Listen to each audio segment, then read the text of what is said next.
Bonjour mesdames et messieurs. In this episode, I'm going to show you a really cool trick to do focus stacking.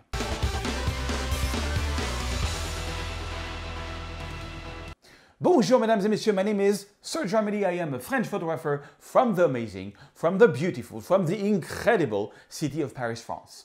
And I make 1 to 2 tutorials per week. Click here if you want to subscribe to my YouTube channel, and don't forget to click on the little bell so you get a little notification every time a free video comes out.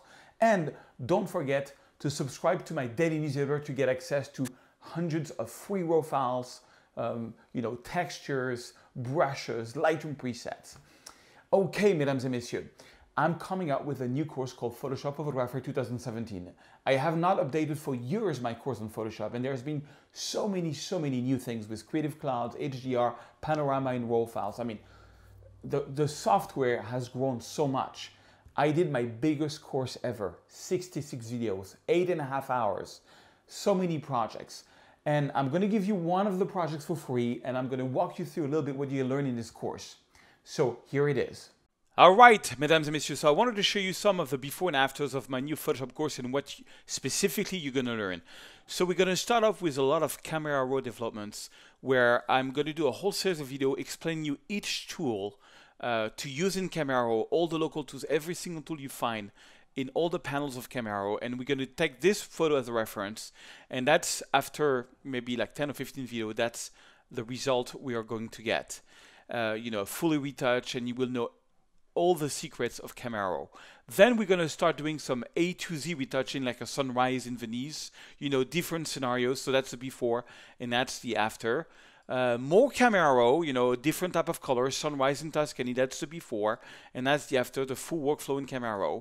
And then this is like a long exposure. And so we start getting into more than just Camera Raw, because you see we have this boat to erase, we have some sensor dust, so full retouch in Camera Raw, and then we go and start, erasing things to get this photo. Then we get into HDR. So HDR, I shot this in Tuscany, that's the overexposed, that's the underexposed. No, that's the normal, that's the underexposed. And that's the HDR that I got of it. So I'll show you the full workflow on this one. Another good HDR that I'm going to show you is this. This is the overexposed, that's the underexposed, that's the normal. And that's the final HDR using Bridge and Camera Raw. Next, we're going to go into Camera Raw Panorama. So this is 4 photos taken into the Grand Canyon, and this is the result Camera Raw raw file fully retouched. As usual, I'm going to give you all the source files of all the projects so you can follow along. Next, we have another Vertorama this time. That's one photo, that's the other photo, and that's the final result. So it goes from down, up, and plus a full retouch of the Milky Way. Following this, we're going to go into a little more advanced, a little more Photoshop. This is going to be like a selective black and white. That's the final result. I developed this in Camera Raw, and I did the selective black and white Camera Raw, and then I erased, because there was a whole bunch of plastic here to protect her dress, and I erased everything in Photoshop to get this result. Really cool photo, I love this one. Then this is one on focus stacking. So I took one photo to make this sharp, another photo to make this sharp, blended both, and made this final photo in black and white. I'll show you the entire workflow. Then this is another project where I took a fast exposure, and then I took a long exposure, and then I mixed both in black and white to get this result. Next, we have removal. It's with a whole chapter on removing elements. So for example, we have all these plants here. We have all these advertisements that's kind of annoying. And so I'm going to show you the whole workflow to get rid of the plants and to replace the advertising by my own photo. It's like Inception, a photo within a photo. Then we have same thing, same technique. You see there is a lot of tourists all over this beautiful Vatican stairs, and this is the final result. All the tourists are gone, and it's a beautiful black and white fine art. Then we're going to go into the whole big chapter of sky replacement. And there's a lot of sky replacement in this Photoshop for Photographer. That's the first project, that's the before. It's a good long exposure of the Ponte Vecchio Bridge in Florence, Italy. And that's the final result with the sky replaced. Then we're going to go in Death Valley. I love that shot, but I didn't like the sky, so I'm going to show you how I replaced it. This way, full workflow. Then I'm going to go into Milky Way sky replacement. So this is a photo from Joshua National Park, and this is the final result we got, where we're going to add back the Milky Way. Then this is another photo in Rome, and that's the final result. In all, I'm going to give you a lot of skies. You will get all the high resolution skies, including Milky Ways, everything in super high res that you can use in your own projects. I will show you how you can create your own libraries. So all you have to do to change sky is just drag and drop them on your image in a second. And this library can be used on all the Adobe Creative Cloud apps. Next, oh, that's another Milky Way, by the way, sky replacement. That's the before, and that's the final photo. I added the Milky Way and a bit of reflection of the stars in the water here in Venice, Italy. Then we're going to go into another little sky replacement, the Lady in the Wind. That is, I'll show you the full workflow. This is an HDR of one of my favorite photos in the Antelope Canyon. And I had the sky that was completely burned. Despite HDR, it was not going away. So I recropped it, I retouched it completely, and I replaced the sky, and I'll show you how I did that. Next, we have some special effects. For example, I got up very early to show up the collision, and I was waiting for the sun to pick, and it didn't pick, so I added here in post. Basically, I'm going to give you some lens flare that you can, some sun you can just drag and drop and put in your own image, you know, in one drag and drop. Then we have this technique. This is a very fancy technique that I really like. I basically took this daylight shot, then I added this night shot, and then I blended both using a spatial blending mode to get this result, a mix between day and night. And last but not least, we're going to get into portrait retouching. This is the before photo, and this is the final photo of like a high-end fashion retouching, you know, a beautiful lady with, you know, very nice skin. And then to finish, I wanted to take somebody with a very bad skin, and mesdames et messieurs, here I am. So this is a studio shot of me. That's the before. As you can see, I got very bad skin, and that's the final result. I wanted something to look natural, you know, where the skin is not like completely smooth, but it just looks nicer. So basically, this is my biggest course ever on Photoshop. I have, you know, 66 videos, 8.5 hours. It's like a little bit of an encyclopedia on Photoshop. Every video is like between 3 minutes to 8 minutes, so you can just refer to it anytime you want. And it's really cool, very easy to use. If you ever wanted to buy a course from me, this is it. This is my biggest course ever. This is the one that I've put the most effort. I travel all over the world to get you the best photo possible, so you can really see, you know, something being retouched, but something that's nice. So if you ever wanted to buy a course from me, or if you ever dream of learning Photoshop or getting better at Photoshop, this is the course you've been looking for. This is really for beginner and to intermediate. If you've never touched Photoshop in your life, this is a perfect course. If you know Photoshop already, but you don't know how to do all these effects, this is a perfect course for you. And if you just like Photoshop, this is a perfect course for you. I'm not kidding. I put a lot of effort into it. I got already some raving reviews on it. Check it out. My new Photoshop for Photography 2017. It's been years I didn't update it, and a lot of people have been asking for it. So there you have it. Thank you very much. I'm going to give you for free 2 videos of this Photoshop for Photographer 2017 on how to do focus stacking and how to make this black and white. Here you go. All right, in this new video, I'm going to show you a really cool feature that I have, which is called focus stacking. And we're going to do a very dramatic black and white again from Venice. So I'm going to select 3 photos from Venice. I'm going to right click and open in Camera Raw. And the problem that I had with this photo is that I wanted to do like a frame in a frame, meaning I wanted this to frame that photo. And the problem is this. If I zoom in at 100% on this photo, you will see that you know, this is sharp, everything which is there is sharp, but look at this, the rock is completely blurry. So, you know, no matter how much, you know, and I was at f22, you see, f22. So, you know, there was no way to get this in this sharp, and I really didn't like the rock to be so blurry. I thought it was so annoying. So what I did is that I took another photo, which is the reverse. Let me show you. I went 100%, and this time the rocks are sharp, but the whole city is blurry. So, and then what I did is both of these exposures are lone exposures. I use this app to make lone exposure. So that's a lone exposure. That's, you see the water is very silky. But then all of a sudden a gondola was passing by and I'm like, oh, I like that gondola. You know, but so I took a snapshot of this. And let's see what we can do with this. So the first thing is I'm going to retouch the first photo. And So, you know, classic workflow for black and white. I'm going to convert to grayscale, and let's play around with the different settings here. Trying to find, oh, there is some orange. So you want to go brighter or darker? I think I want to go darker. I want to make this darker, and I want the attention to be on the CD. I just want this to be sort of a shape, you know.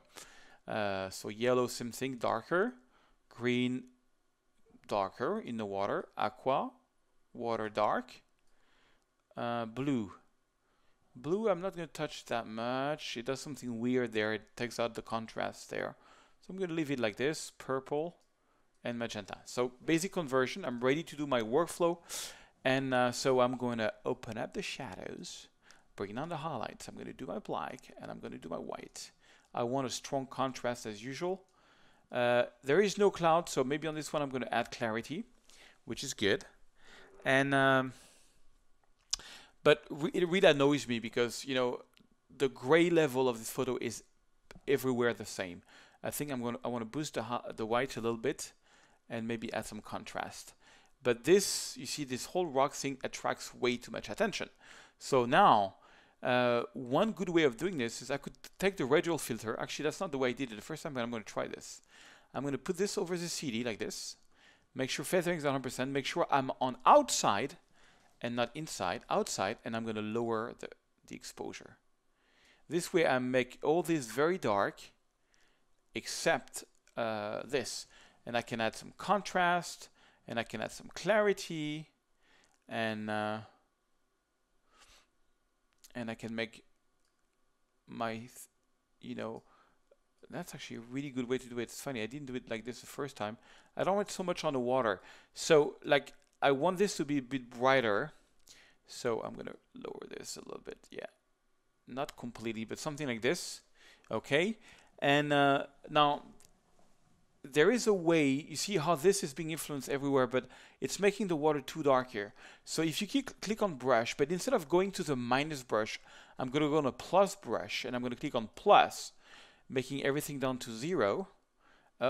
Sorry, I have to take this again, brush. Minus, no, you cannot change the settings.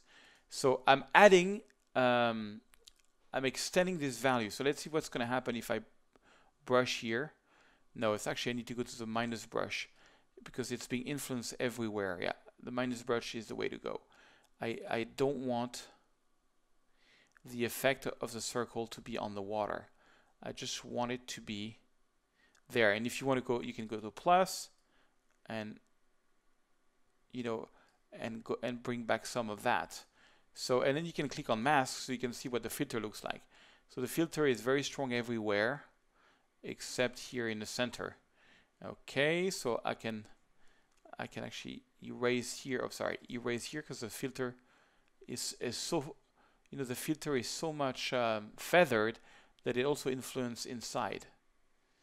But you see, with one radial circle, we change completely the photo. Let me show you the before and after.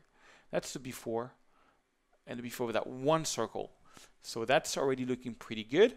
And I think I'm going to add a little bit of linear gradient on top of it, just to make it even more interesting, and to make it even more like a gradient here and a gradient there, you know, with a sort of the same value, just on the side a little bit here.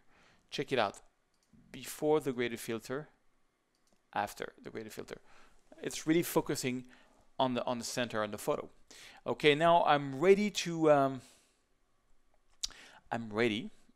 use a radial circle because I want to add some more light here, especially here in the middle. But this time I'm going to go on inside, and I'm going to boost the exposure a little bit. Not so much the contrast, maybe the clarity.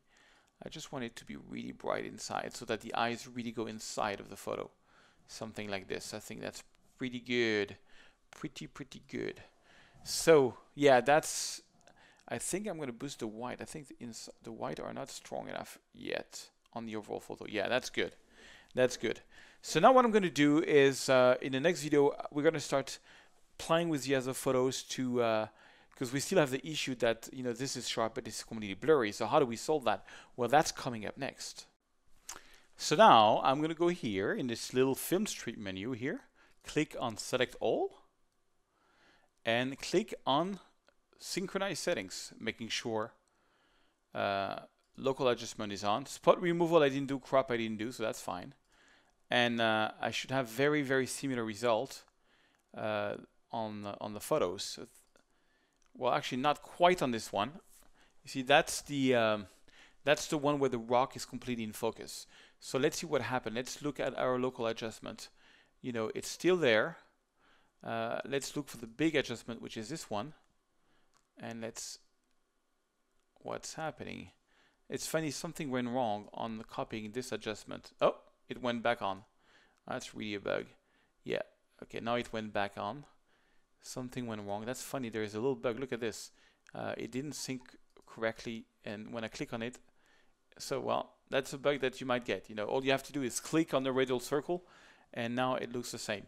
So that's good. I'm happy with that. So I want to open these 3 photos in Photoshop. So I'm going to click Select All.